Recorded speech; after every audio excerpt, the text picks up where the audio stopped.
warahmatullahi wabarakatuh. Alhamdulillahirabbil alamin. Wassalatu wassalamu ala asrofil anbiya wal mursalin Sayyidina Muhammadin wa ala alihi wa sahbihi ajma'in, amma ba'du.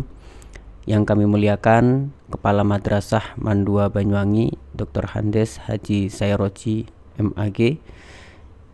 Yang kami hormati seluruh Dewan Guru Tenaga Kependidikan Mandua Banyuwangi, dan yang kami cintai seluruh siswa-siswi Mandua Banyuwangi.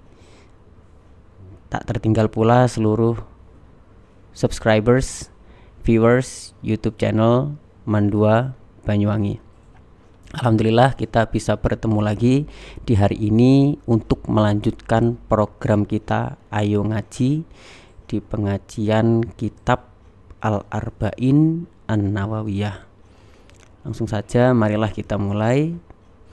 Bismillahirrahmanirrahim. Ila hadratin Nabi Mustafa Sayyidina Muhammad wa ala alihi wa azwajihi wa auladihi wa dzurriyyatihi wal baiti wa la jami'i wa minal anbiya'i wa syuhada'i wa ulama ila min wa ila jami'i malaikatil muqarrabin summa ila syaikhul qadir al jalana rahmata Allah summa ila syaikhul syafat Abdul Ghafur al baligh wa zawjatihi wa auladihi wa dzurriyyatihi summa ila jami'i baina wa ummatina wa sitatina wa jaddatina wa ikhwanina akhwatina wa jami'i ustadina wa asatidzi ustadina wa jami'i masyayikhina wa jami'i man lahu haqqun alaina wa kafatul muslimin wal muslimat wal mu'minina wal mu'minat al ahya'i minhum wal amwat. Al-Fatihah. A'udzubillahi minasyaitonirrajim. Bismillahirrahmanirrahim. Alhamdulillahirabbil alamin arrahmanirrahim maliki yaumiddin. Iyyaka na'budu wa iyyaka nasta'in. Ihdinas siratal mustaqim. Siratal ladzina an'amta 'alaihim ghairil maghdubi 'alaihim waladdallin. Amin. Bismillahirrahmanirrahim. Ini kita berada di hadis Al-Khamis. Qala mu'alifu rahimahullahu ta'ala wa nafa'ana bihi wa bi ulumihi fi daraini amin amin ya rabbal alamin. Bismillahirrahmanirrahim. Al-hadisu tawi hadis. Al-hadisu tawi hadis al-khamisu kang nomor 5. Iku an umil mukminin Ummi Abdillah Aisyah radhiyallahu anha qalat ngendika sapa Aisyah. Kala ngendika sinten Rasulullah sallallahu alaihi wasallam, man ahdasa fi amrina hadza ma laisa minhu fahuwa radun. Man utawi sapane wong iku ahdasa ngenyar-ngenyari sapa man fi amrina ing dalem perkara ingsun. Hadza rupane perkara Islam ma ing barang laisa kang ora ana apa ma minhu saking amrina. Fahuwa mongko utawi ma iku radun den tolak. Rawahu ngriwayatake ing hadis sapa Al-Bukhari Imam Bukhari wa Muslim lan Imam Muslim. Wa fi riwayatin lan iku ing dalam riwayat li Muslimin keduweni Imam Muslim, man amila amalan laisa alaihi amruna fahuwa radun. Man utawi sapane wong iku amila ngamal sapa man amalan ing amal laisa kang ora ana iku alaihi ing atase amal opo amruna perkara ingsun fahuwa mongko utawi amal iku radun den tolak. Nah, hadis ini kata Imam Nawawi di syarahnya mengatakan bahwa hadis ini berisikan dalil peribadatan seperti wudu, puasa, sholat. Jika menyelisihi syariat maka amalan itu tertolak. Man ahdasa fi amrina hadza ma laisa minhu fahuwa radun. Barang siapa yang membuat sesuatu yang baru dalam perkara agama yang tidak ada dasarnya, maka amalan tersebut tertolak. Maksudnya seperti apa? Misal kita wudu, syariatnya dengan niat membasuh muka, tangan, rambut, kaki. Nah, kita malah cuma membasuh wajah. Nah, ini dikatakan rodun, tertolak. Sama seperti sholat. Sholat kok yang disyariatkan padahal 3 rakaat, kita malah sholat maghrib dengan 4 rakaat. Ini juga rodun, karena berseberangan, tidak sesuai dengan syariat.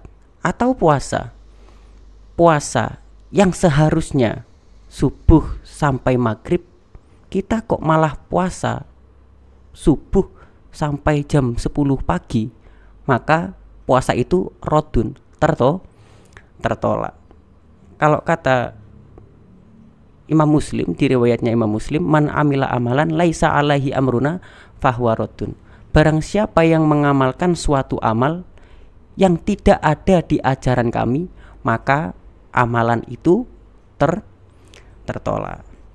Nah, tetapi di hadis ini kalau di masyarakat itu mungkin menjadi ada banyak pandangan terhadap hadis ini. Satu mengatakan kullu bid'atin dolalah, segala sesuatu yang bid'ah itu adalah tersesat, keliru atau buruk. Satu mengatakan tidak semua sesuatu itu buruk.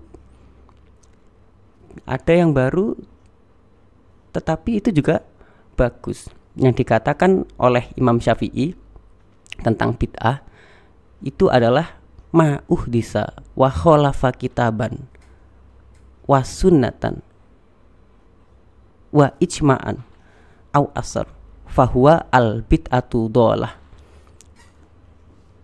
Segala sesuatu yang baru yang berseberangan dengan kitab, maksudnya ini berbeda dengan yang diajarkan di Al-Quran, berseberangan dengan Al-Quran, berseberangan dengan yang diajarkan Nabi, berseberangan dengan ijma', maka bid'ah itu dikatakan sebagai bid'ah yang dolalah atau bid'ah mazmumah, bid'ah yang buruk. Yang kedua, bid'ah yang baik, wama uhdisa minal khairi walam yukhallif syai'an min zalik fahuwa al bid'atu al mahmudah. Segala sesuatu yang baru dari kebaikan dan tidak berseberangan dengan apa yang diajarkan di dalam Al-Quran, dengan apa yang diajarkan oleh Nabi, dengan ijma' ulama, maka hal baru itu dikatakan sebagai al-bid'atul mahmudah atau bid'ah hasanah, atau bisa dikatakan sebagai bid'ah yang baik. Lalu siapa yang mengatakan semua bid'ah dolalah? Ya, ada banyak. Ada Imam Asy-Syaukani, contoh. Imam Abu Usama sebagai guru dari Imam Nawawi itu juga pernah mengatakan di antara bid'ah yang paling baik yang pernah aku temui itu adalah perayaan Maulid Nabi. Lalu sekarang di Indonesia itu mungkin ada pandangan tentang tahlil. Satu mengatakan tahlil itu bid'ah. Ada yang mengatakan iya bid'ah, tapi ini bid'ah hasanah. Sekarang kita kupas tentang tahlilan. Tahlilan itu ngapain? Tahlilan, kegiatan yang ada di tahlilan itu adalah baca Al-Quran, baca sholawat, baca istighfar, mendoakan mayit, tuan rumah memberikan sedekah. Nah, di sini tidak ada hal-hal yang menyelisihi syariat. Maka bisa dikatakan bahwa tahlilan ini adalah suatu perbuatan yang baik. Wa ma uhdisa minal khairi, kalau itu menurut Imam Syafi'i. Bahkan kalau kita membaca Al-Quran, al jannatu mustaqotun ila arba'ati nafar, surga itu merindukan pada 4 golongan. Salah satunya adalah tahlil Quran, membaca Al-Quran. Yang kedua, di dalam tahlilan itu juga ada pembacaan sholawat. Innallaha wa malaikatahu yusholluna 'alan nabi ya ayyuhalladzina amanu shollu 'alaihi wa sallimu taslima. Sesungguhnya Allah dan malaikatnya itu bersolawat kepada Nabi. Maka orang-orang yang beriman bersolawatlah kepada Nabi dan berikan salam penghormatan kepada Nabi Muhammad SAW. Selanjutnya di dalam tahlil itu juga membaca istighfar, mendoakan mayit. Apakah Nabi pernah mendoakan mayit? Pernah. Bahkan Nabi juga pernah menjadi imam sholat jenazah, sedekah, tuan rumah sedekah. Di dalam hadis, mangkana yu'minu billahi wal yaumil akhir fal yukrim jaroh. Mangkana yu'minu billahi wal yaumil akhir fal yukrim doifah. Maka muliakanlah tamumu atau muliakanlah tetanggamu. Jadi di sini di dalam tahlil isinya adalah penuh dengan kegiatan-kegiatan yang hasanah, kegiatan yang baik. Imam Nawawi di dalam kitabnya Al-Adhkar mengatakan bahwa ulama sepakat bahwa doa yang dibacakan kepada orang yang meninggal, pahala dan manfaatnya itu akan sampai kepada mereka. Di hadis riwayat Muslim juga dikatakan, tidaklah seorang muslim mendoakan kepada saudaranya yang tidak ada, kecuali malaikat juga akan berkata bagimu juga hal yang demikian. Jadi ketika kita mendoakan hal yang baik kepada saudara kita, malaikat itu juga akan mendoakan kita, sama seperti apa yang kita doakan. Di dalam hadis riwayat Ad-Darimi dan Nasa'i dari Ibnu Abbas juga mengatakan, siapa yang menolong mayit dengan membaca Al-Quran dan zikir, Allah akan pastikan surga baginya. Imam Nawawi Al-Bantani di kitab Nihayatuz Zain mengatakan, hadiah orang yang masih hidup kepada orang yang sudah meninggal dunia yaitu doa dan memintakan ampunan orang yang sudah meninggal tersebut kepada Allah Subhanahu wa ta'ala. Ibnu Qayyum di dalam kitab Ar-Ruh mengatakan, hadiah utama untuk mayit adalah sedekah, istighfar, doa, ayat-ayat Al-Quran. Apakah nyampai? Sampai. Pasti sampai kepada mereka. Itu yang dikatakan oleh Ibnu Qayyum di kitab Ar-Ruh. Kalau kata Nabi, mayit yang ada di dalam kuburan itu seperti orang yang tenggelam yang sedang mencari pertolongan. Pertolongan dari siapa? Pertolongan dari anaknya, pertolongan dari orang tua, pertolongan dari kerabat-kerabatnya, pertolongan dari sahabat-sahabatnya. Lalu apa yang bisa kita berikan kepada mayit itu? Ya hanya doa. Mungkin bagi sebagian orang pembahasan tahlil itu berbeda pemahaman. Tetapi kalau kita bisa lihat dan kita ambil poin positifnya, kita akan santai-santai saja. Karena kata Habib Ja'far juga mengatakan bahwa yang berbeda nikmatilah keragamannya, yang sama nikmatilah keseragamannya. Kalau saya dulu di Pondok Pesantren Darussalam itu diajarkan oleh kiai saya, ikhtilaful ulama rahmatun. Perbedaan pendapat seorang ulama itu adalah rahmat. Sama seperti agama Islam. Itu adalah penuh dengan kerahmatan.